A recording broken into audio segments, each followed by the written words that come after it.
Buenas noches, bienvenidos a una nueva entrega de Toque Final. Esta es la mejor forma de concluir una semana, iniciando la nueva, lo mejor edificado posible sobre los acontecimientos más importantes del país y del mundo.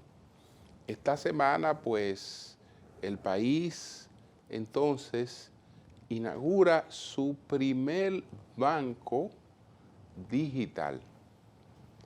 Parece que no es noticia porque mucha gente dice, bueno, los bancos son digitales.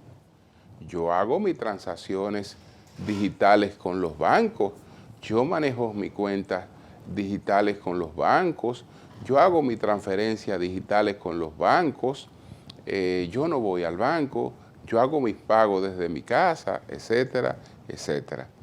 Bueno, es verdad que la banca se ha digitalizado, pero el hecho de que la banca se haya digitalizado es distinto a que un banco sea totalmente digital, porque los bancos que conocemos hasta ahora, usted puede hacer sus gestiones por la vía digital, pero también puede visitar al banco, puede pasar por una sucursal, puede hacer lo que fuere. Este nuevo concepto no es así.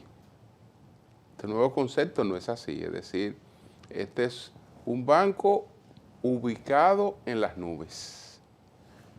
Entonces este es el banco que ha lanzado el Banco Popular Dominicano, que se llama Kit Banco Digital. Es decir que va a operar como otro banco. Va a operar como otro banco y probablemente se dirija más hacia los nuevos públicos que pues ya son más abiertos, ¿no? a que todo sea tecnológico, que todo sea tecnológico. Entonces, los ejecutivos del Banco Popular lanzaron ayer, esto fue el miércoles, que lanzaron el Banco Digital Dominicano, que presentando como, este es el primer neobanco, que va a operar en la República Dominicana con tarjetas de crédito, con una serie de cosas. Ese es el futuro de la banca. La que conocemos hasta ahora, la que en nuestra generación, la de los baby boomers, ha conocido, que son aquellos que nacieron entre el año de 1944 al 1964. Esa es la generación de los baby boomers, que son las personas que están en los 60 y sobre los 60 actualmente, o buscando ya esa edad. Pues hemos conocido y nuestra cultura es de una banca distinta, de una banca muy presencial, de una banca de relaciones directas. Por ejemplo, en España, en estos momentos, las personas que están sobre esa edad están reclamando bancos donde ellos puedan ir a hablar con personas, no con algoritmos. Pero lo que viene es cosa distinta, y esto, el que no se adapta, el que no se prepara para los desafíos de los nuevos tiempos, pues ya ustedes saben lo que pasa. Y el Banco Popular siempre ha estado a la vanguardia, y desde luego uno sabe que detrás de todo lo que anuncia el Banco Popular, en lo que incursiona el Banco Popular, tiene el sello de solvencia, el sello de garantía, tiene el sello de éxito. Así es que eso es lo que deseamos para este banco totalmente digital, el primero que tenemos en la República Dominicana, pero sé que más adelante también tendremos otros bancos digitales. Señores, esta semana Donald Trump fue condenado por violación. Él estaba acusado de tenía tres imputaciones, pero el jurado que lo declaró culpable de abuso sexual no pudo declararlo culpable de violación sexual, porque la violación a nadie se le puede probar, menos que no haya una certificación, una experticia, y la experticia tiene que ser muy próxima al hecho. Estamos hablando de un hecho que habría ocurrido en el año de 1996, donde solamente habían 2 personas. Ahí no hay manera de probar que hubo una violación sexual. Sí, el jurado entendió que hubo abuso y por ese abuso fue condenado al pago de una multa de $5 millones. Él va a recurrir eso y ha hablado muchísimas cosas sobre esa decisión, en lo que ocurrió con él, pues en su contra pues está su trayectoria. Hay a veces que ante un juez no se pone un hecho, sino se pone la trayectoria de una persona. Y en el caso de Trump, pues ahí se mostraron videos donde él admite que siendo un hombre del espectáculo, multimillonario, etcétera, él se dedicaba a tocar mujeres por cualquier parte, porque él entendía que las mujeres, por la fama, pues le aceptaban eso. De manera que si él acostumbraba a hacer eso, y hay videos donde él dice que hacía eso, pues que una dama lo acuse de haberlo hecho, y sobre todo una dama con la credibilidad de esta periodista que le acusó, pues evidentemente que si ella lo dice fue porque se produjo. Entonces él también manejó eso con mucha prepotencia, y por eso entonces está el tema de la difamación, porque está acusando a esta dama, que tiene ahora 79 años de edad, de haberse inventado esa fábula, que él no la conocía, etcétera. Decir que además de haberla supuestamente violado en el 1996, pues más recientemente ha terminado difamándola, y eso le agrava su situación. Qué pena que este hombre encabece en estos momentos las encuestas para volver a la presidencia de los Estados Unidos de América. Ni Estados Unidos ni el mundo se merecen un líder como Donald Trump. Señores, vamos a hacer nuestra primera pausa. Al regreso veremos cuáles fueron los 10 temas que mayor impacto registraron esta semana. Adelante.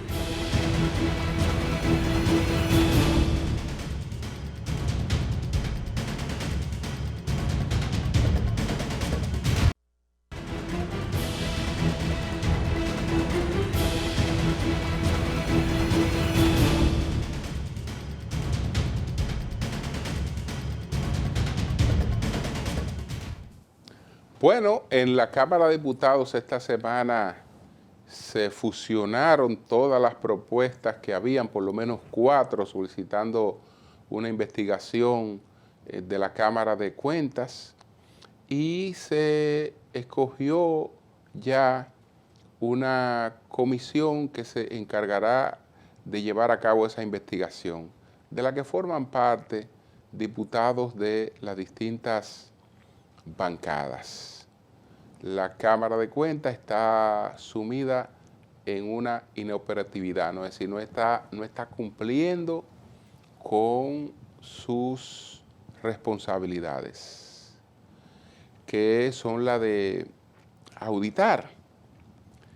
Pero esto puede verse, además de las propias limitaciones estructurales que tiene la Cámara de Cuentas, a distintos factores. El presidente de la Cámara de Cuentas se ha confesado ser un preso de confianza. Él sugiere que es un preso de confianza del Pleno de la Cámara de Cuentas, pero él no es un preso de confianza solamente del Pleno de la Cámara de Cuentas. Él también es un preso de confianza del Ministerio Público. Lo era antes porque aquel hecho que se produjo hace 2 años en el que el Ministerio Público allanó la Cámara de Cuentas dejó un precedente muy negativo y una advertencia para los nuevos miembros de la Cámara de Cuentas. Tienen que actuar como el Ministerio Público les indique, o si no se exponen a un ataque como ese que recibió la Cámara de Cuentas anterior. Un allanamiento para cargar con todas las investigaciones e informaciones internas que no son todavía, digamos, documentos oficializados. Entonces, aparte de que eso ya era un elemento que presionaba a la nueva Cámara de Cuentas, aparecen las acusaciones contra el presidente de la Cámara de Cuentas y ahí él queda totalmente en manos del Ministerio Público. Manos del Ministerio Público. Entonces, la Cámara de Cuentas no puede actuar como la ley le manda. Tiene que investigar, tiene que auditar, pero tiene que hacerlo con imparcialidad. Tiene que hacerlo con sentido de objetividad. Tiene que enviarles sus conclusiones cuando son borradores a las personas que está investigando para que esas personas tengan la oportunidad de hacer las contestaciones correspondientes. Pero nada de eso está ocurriendo e incluso la inoperancia es parecida a toda la inoperancia que se había criticado en el pasado. Hay un tranque, el presidente dice que una mayoría en el Pleno pues le actúa en su contra, pero a su vez también desde la Cámara de Cuentas se actúa en contra de esas 3 damas que forman parte del Pleno de la Cámara de Cuentas y se articulan con periodistas campañas para tratar de desmeritar a esas damas. Y eso se hace desde la propia Cámara de Cuentas. Un miembro de la Cámara de Cuentas realmente ha estado siempre a cargo de eso y de filtrar, etcétera. Y eso es un desorden. Eso es un desorden del que hay que salir. El único problemita es que todo lo que haya salido de ahí carece de legitimidad y va a terminar careciendo de legitimidad. Y eso hace aún las cosas más complejas. Vamos a presentar, señores, a continuación, cuáles fueron los temas, los 10 de mayor impacto esta semana. Adelante.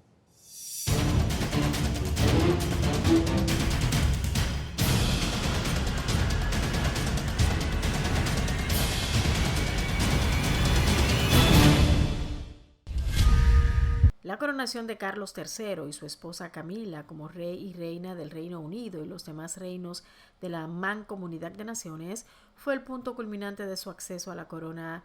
El rey Carlos III subió al trono el 8 de septiembre de 2022 tras la muerte de su madre, la reina Isabel II. El monarca de 74 años y su esposa Camila han sido coronados como reyes del Reino Unido en la abadía de Westminster, en el corazón de Londres, en una solemne ceremonia que estuvo presidida por el arzobispo de Canterbury, Justin Welby, primado de la Iglesia de Inglaterra.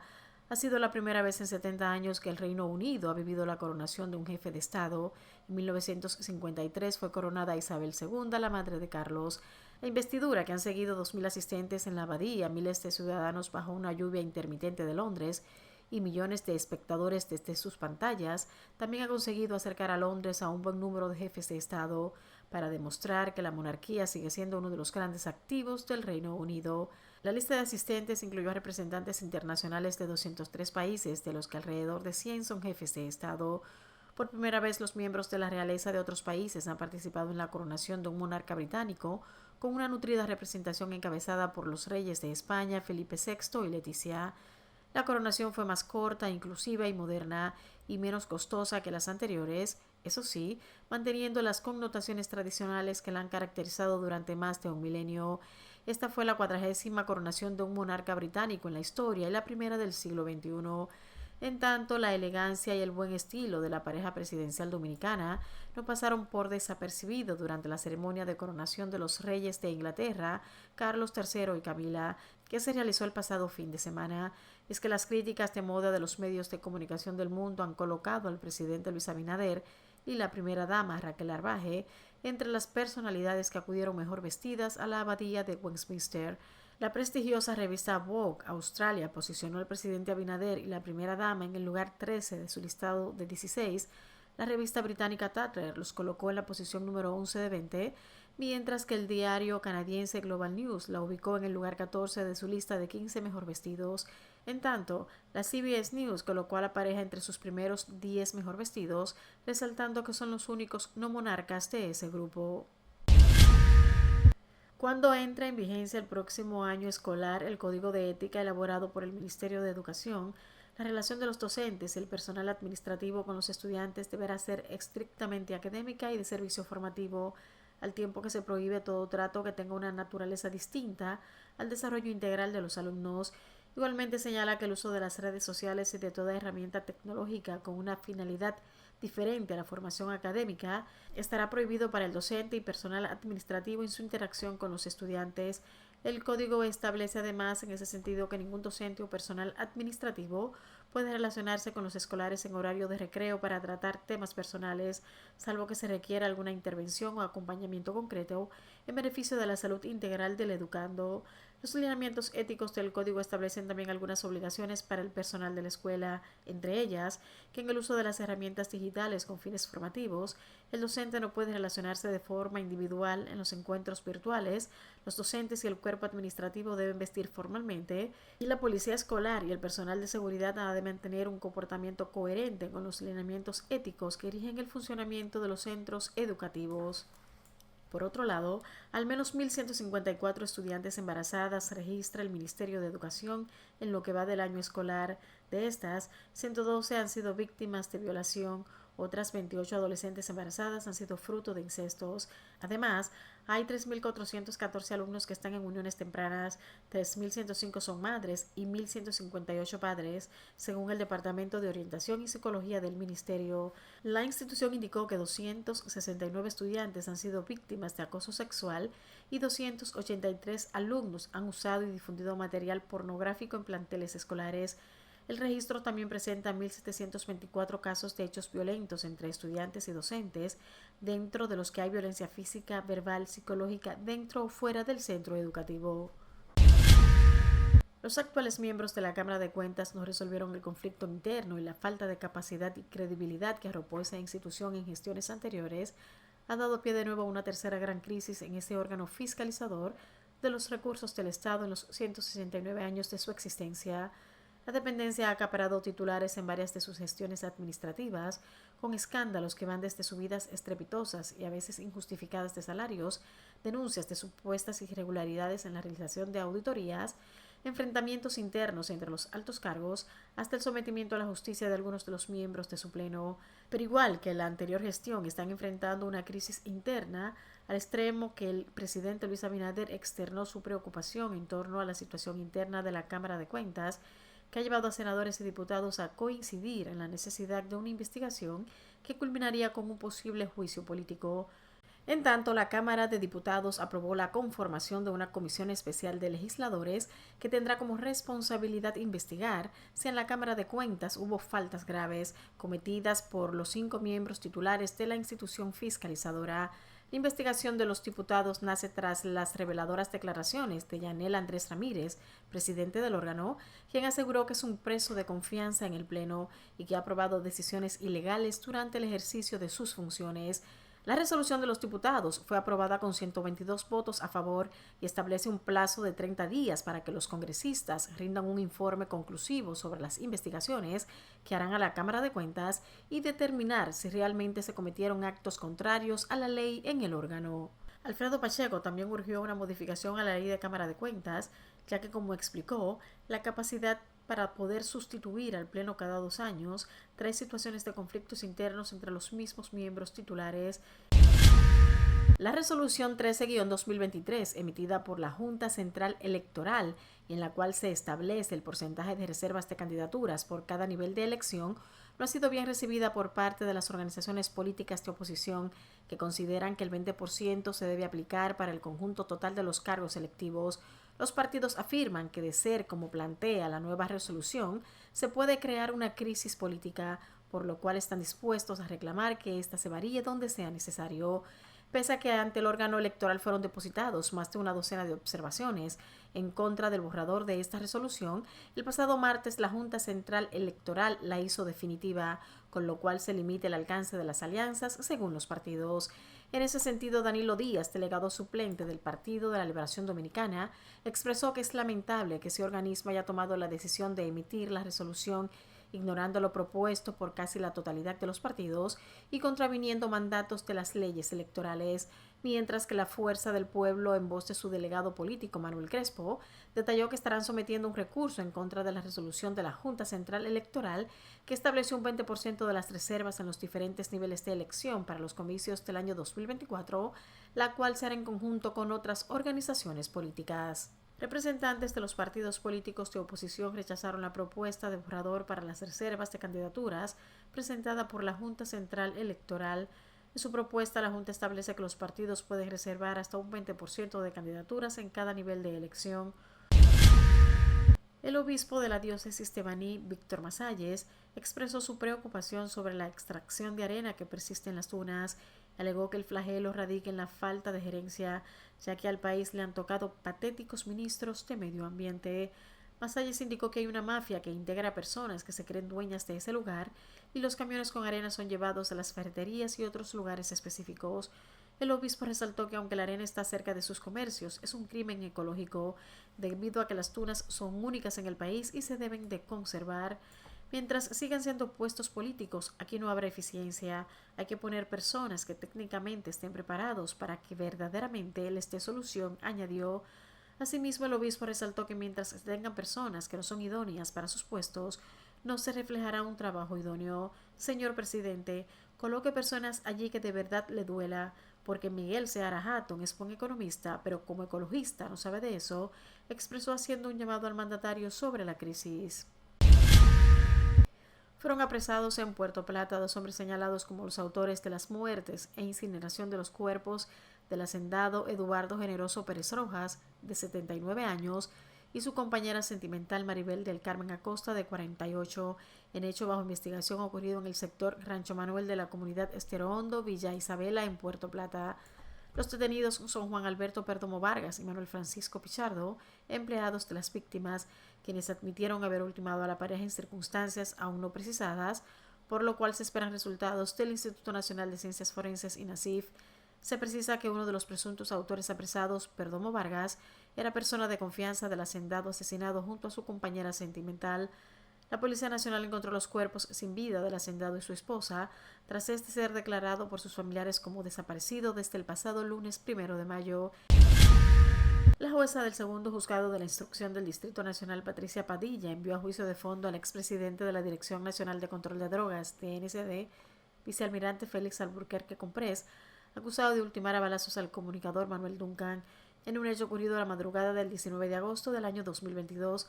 La magistrada Patricia Padilla en la resolución establece que lo cometido por el expresidente de la Dirección Nacional de Control de Drogas, DNCD, contra el comunicador fue un homicidio voluntario y no un asesinato, como establecía la acusación formal del Ministerio Público.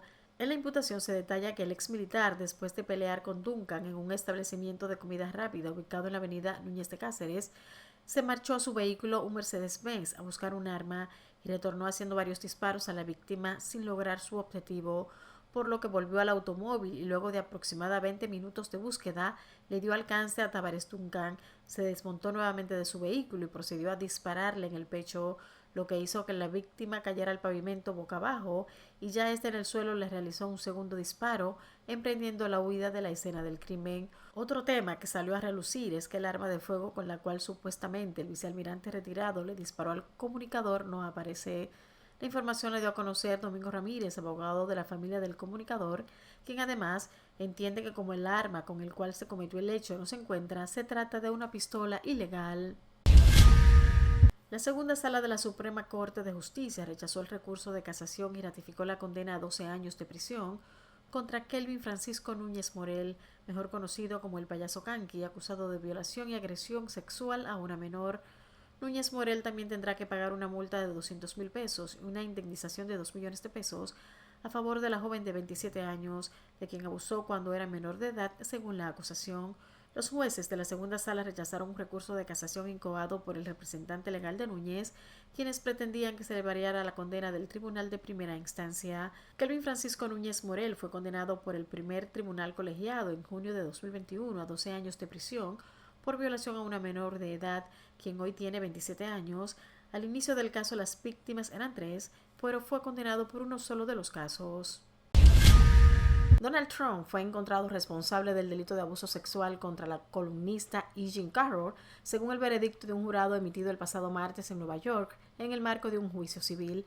El expresidente de Estados Unidos fue demandado por Carroll, quien acusó al empresario y político de 76 años de violarla en una tienda de Manhattan en 1996. El jurado también determinó que Trump difamó a Carroll en una publicación de octubre de 2022 en su red social Truth Social, en la que calificó las acusaciones como una estafa. En total, el jurado le concedió a Carroll una compensación de $5 millones por abuso y difamación. El jurado, que llegó al veredicto luego de haber estado deliberando durante menos de 3 horas, rechazó la acusación de violación que también fue formulada en la demanda de la periodista. Finalmente, el pasado domingo la extrema derecha ganó la mayoría de los asientos en el Consejo Constitucional con 23 de los 50 escaños para redactar la nueva Constitución, algo que ha hecho saltar la voz de alarma entre la izquierda chilena y que supone un nuevo revés para el gobierno de Gabriel Boric, que había prometido una constitución más progresista tras el estallido social. No obstante, el ambiente de descontento y las múltiples crisis han empañado su proyecto político. Las coaliciones de derecha y centro-derecha, Partido Republicano y Chile Seguro, suman 34 consejeros, lo que les da una amplia autonomía para redactar la nueva propuesta de Carta Magna, que se someterá a un plebiscito ciudadano el 17 de diciembre. Además, la victoria de la formación ultraderechista se considera especialmente simbólica en un momento en el que la popularidad del gobierno de Boric se encuentra en horas bajas. La derecha chilena consiguió 34 de los 54 escaños en el proceso y, lo que es aún más alarmante para el gobierno, la extrema derecha liderada por José Antonio Kast, antiguo candidato presidencial, se hizo con 23 de esos asientos. Era el nuevo intento del Ejecutivo para abandonar la constitución heredada de la dictadura de Augusto Pinochet, en el que 15 millones de personas fueron citadas para votar obligatoriamente por los 50 consejeros constitucionales, es decir, a los encargados de configurar y redactar la nueva Carta Magna. Pero tras la victoria del ultraderechista Partido Republicano con más del 35% de los votos, frente a 28.5% de Unidad para Chile de Boric, esta es una piedra más en el camino en el proyecto del partido de gobierno.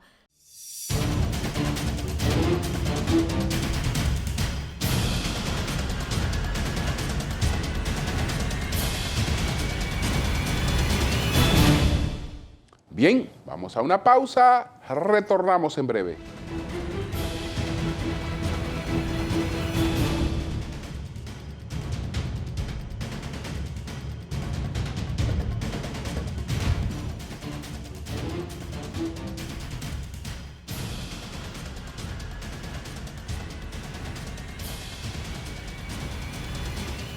Bueno, exceptuando el partido oficial que es el Partido Revolucionario Moderno, y algunas agrupaciones aliadas al PRM, pues todas las demás agrupaciones y partidos políticos de la República Dominicana, pudiéramos decir que 26 en total de las que tienen reconocimiento de parte de la Junta Central Electoral, han objetado una resolución que emitió la Junta, que primero emitió un borrador para consulta, no hizo ninguna consulta porque no tomó en cuenta las observaciones que se hicieron e incluso no tenía interés de tomarla en cuenta tampoco, porque prácticamente emitió su resolución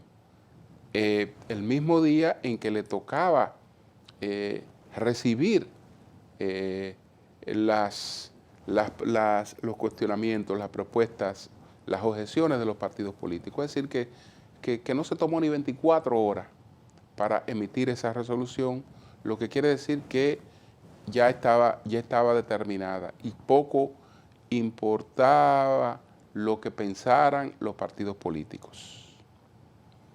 Los partidos políticos entienden que esto se ha hecho con la intención de maniatarle. Y eso va a sembrar pues mucha desconfianza en el arbitraje electoral. Los partidos han anunciado, 26 partidos en total, que van a recurrir por los canales que tengan a su alcance esa decisión de la Junta Central Electoral. Esto pone el panorama más preocupante porque vivimos en medio de una situación económica que no es halagüeña por el tema de la inflación, por otras situaciones. Y entonces, si a eso le sumamos un tema de crisis política, y eso es lo que se está propiciando con decisiones como esta, porque la Junta tiene que organizar un proceso con la confianza de todos los actores.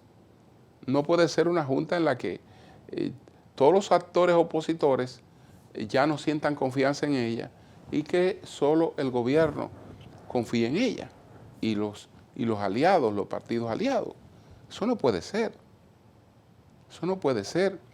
Y el artículo 58 que el Tribunal Superior Electoral interpretó en una decisión del 2019, ese artículo 58 establece claramente que el porcentaje se da a conveniencia de los partidos, de la totalidad de las posiciones a presentar.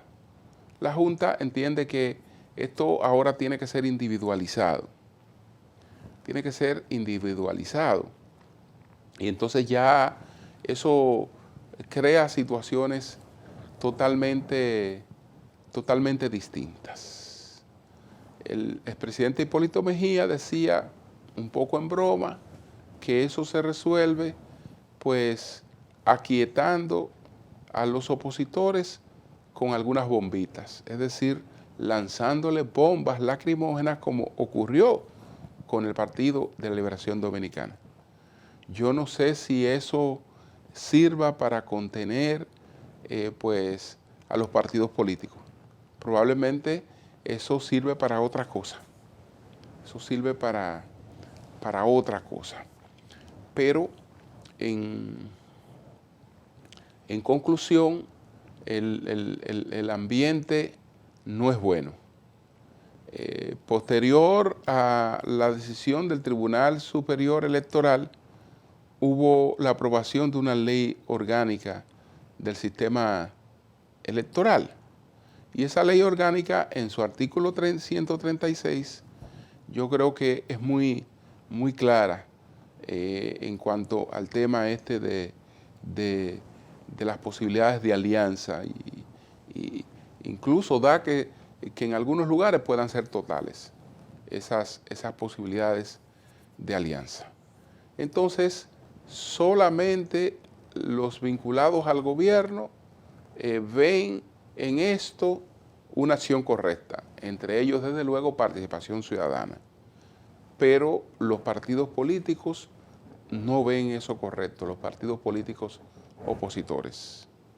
Entonces el panorama pinta a que la Junta Central Electoral se quita gran parte de lo que necesita para llevar unas elecciones exitosas, gran parte de esa confianza que necesita para poder llevar a cabo unas elecciones exitosas.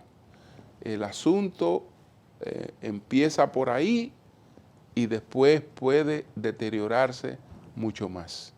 Por eso las crisis hay que enfrentarlas pequeñas, cuando todavía son controlables, porque el que deja desatarla, el que deja desarrollarla, después pierde todo control del desenlace que tengan las cosas.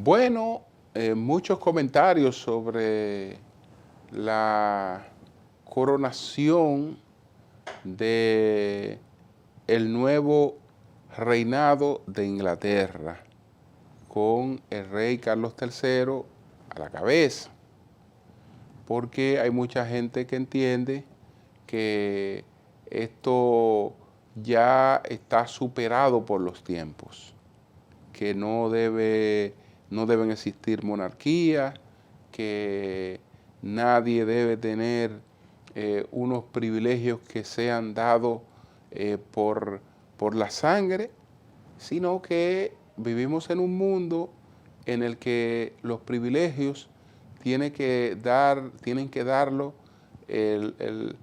digamos, los talentos de las personas, la formación de una persona, su capacidad de trabajo, su inteligencia emocional, su dedicación, que esas son las cosas que deben dar mérito en lo que sería una meritocracia. Entonces, nuestro equipo formuló las 3 preguntas al doctor Humberto Salazar. Además de dirigente político, Salazar ha sido diplomático. Él fue el embajador dominicano en Corea del Sur y conoce bastante el mundo diplomático. Por lo tanto, quisimos preguntarle a él sobre el significado de esta monarquía y cuáles expectativas, cuáles son las posibilidades de que pudiera realmente desaparecer. Adelante.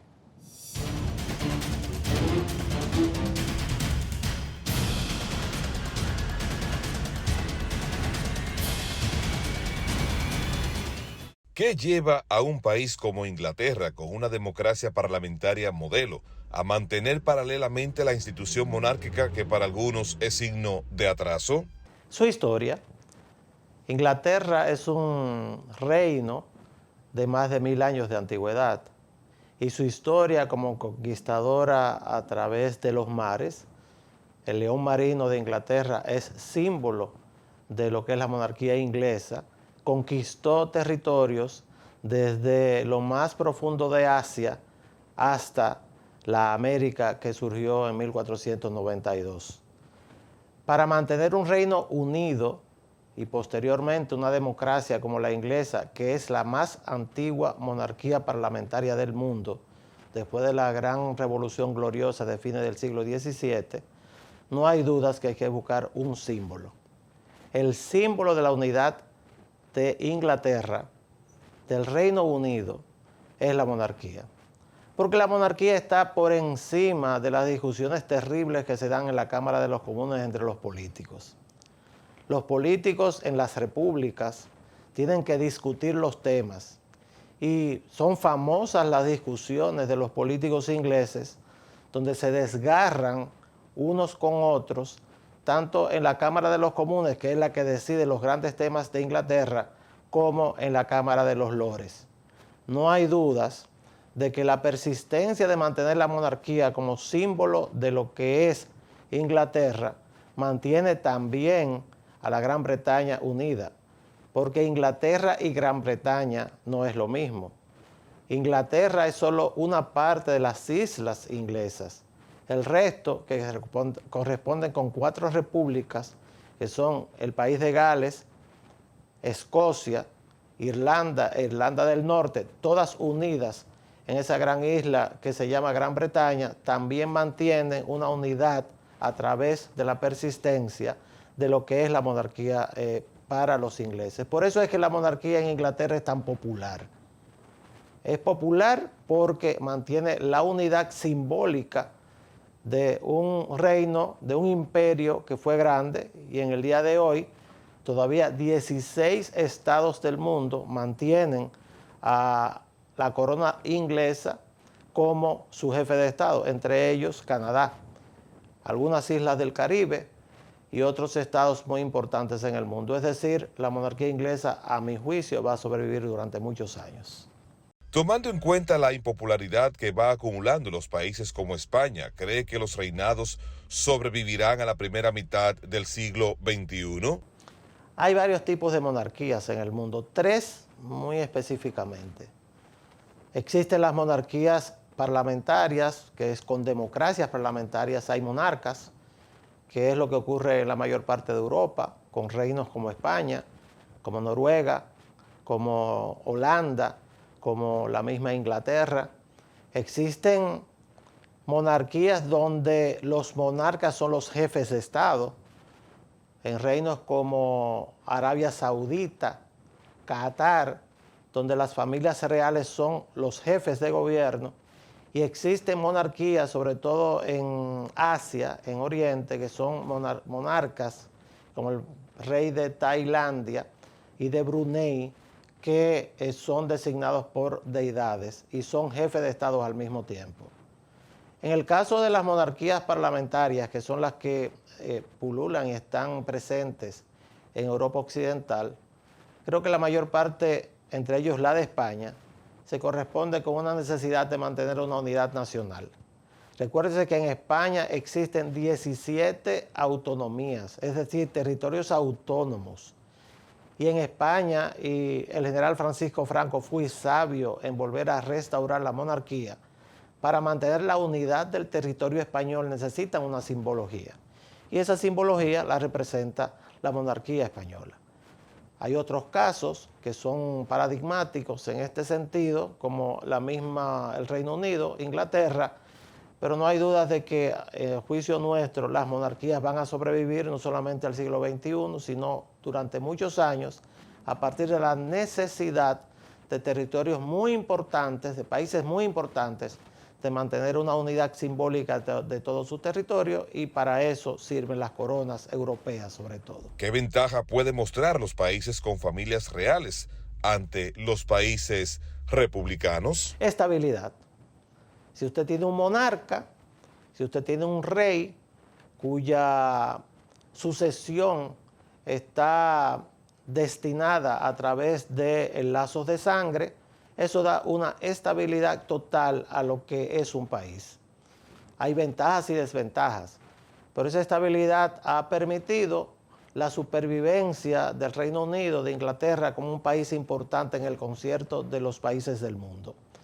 En el caso de las democracias republicanas, esa estabilidad no existe porque los políticos, que son generalmente los que encabezan los gobiernos republicanos, deben someterse a lo que es el favor popular demostrado a través de elecciones.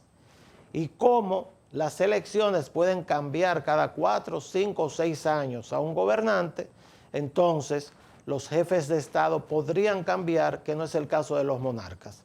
Los monarcas generalmente duran hasta que la muerte se los lleva o abdican voluntariamente, como es el caso del rey emérito de España en este momento.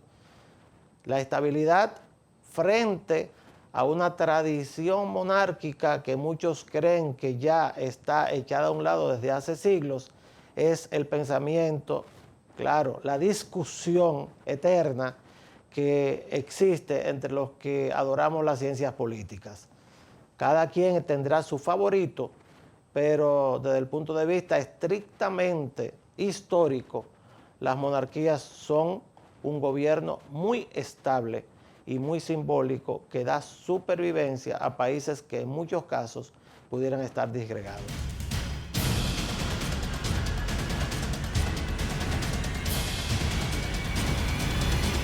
Vamos a una pausa, retornamos en breve.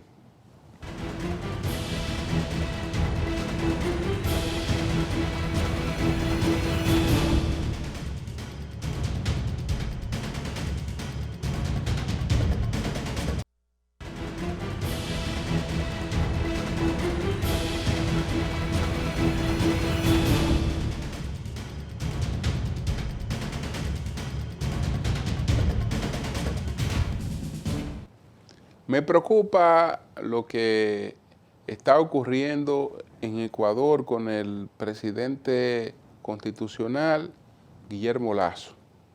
La asamblea de ese país, que es unicameral, el Congreso de ese país, que es unicameral, pues alcanzó los votos necesarios para aprobar un juicio político contra el presidente Lasso. ¿Por qué debe preocupar algo así? Porque si lo hizo la Asamblea Nacional de Ecuador, lo hizo porque está usando las atribuciones que la democracia le permite para eso. De manera que no está atentando contra la democracia, sino haciendo uso de los canales democráticos. Y se supone que la posibilidad de destituir a un presidente cuando ha faltado a su mandato constitucional es una de las cosas que fortalecen a una democracia. Bueno, eso no fortalece necesariamente una democracia, no la fortalece, porque cuando los políticos tienen al alcance la posibilidad de destruir o de llevarse al otro de por medio, entonces suelen no apelar a la tolerancia y al consenso, sino sencillamente a la búsqueda de la mayoría para imponerse. Y entonces, pues, los países sufren eso, porque los opositores que están enfrentando a un presidente, lejos de esperar que vengan unos comicios, si el hombre es impopular, ganarle unas elecciones, si ven que tienen la facilidad de destruirlo antes de que llegue la oportunidad electoral, lo hacen. Entonces lo que viene es un vacío, aunque sea sustituido, pero las figuras nunca tienen, digamos, el inmediato, el mismo peso, no tienen el mismo peso. Y después los países lo que se sumergen es en procesos de inestabilidad. Y esa inestabilidad afecta a los más pobres sobre todo, los que tienen que pagar la carga más dura, porque eso pagan con hambre, eso pagan con inflación, eso pagan con falta de oportunidades. Lo ideal es que un presidente pueda agotar su mandato y que si la sociedad quiere uno nuevo, escoja uno nuevo. Y que si al agotar su mandato un presidente tiene que enfrentar investigaciones, que la enfrente, pero que no se interrumpa el mandato de un presidente. Pues eso es sumamente traumático para la sociedad y también repercute en el irrespeto a la imagen presidencial. Eso repercute y eso no es bueno. Otro factor de indignación fue lo ocurrido con este empresario de La Vega, Fausto Reyes Tejeda, que apareció muerto debajo de la construcción de una pequeña pileta de baño. Pues ahí apareció muerto, apareció el cadáver en una maleta de Fausto Reyes Tejeda. Y la investigación principal recae sobre dos personas muy cercanas a él, incluyendo uno que se le tenía como muy cercano, como el inseparable, como el gran amigo de Fausto Reyes Tejeda, que ese es el que apodan Piquete, y se llama Edwin Alberto Holguín Noble.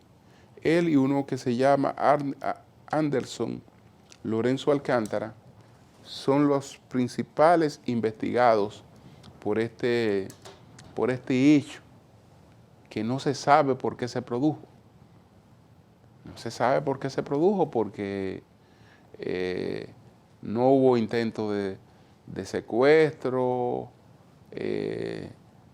Hasta ahora no se sabe si a esta persona le robaron, cuáles fueron las contradicciones que llevaron a darle muerte. Hay en el fondo ahí la posibilidad de una relación personal entre estos individuos que era más allá de una amistad. Entonces, todo eso crea muchas confusiones y bueno, desconfianza porque todos los últimos crímenes que han alcanzado gran impacto en los medios proceden de personas muy cercanas y eso siembra desconfianza. Señores, buenas noches.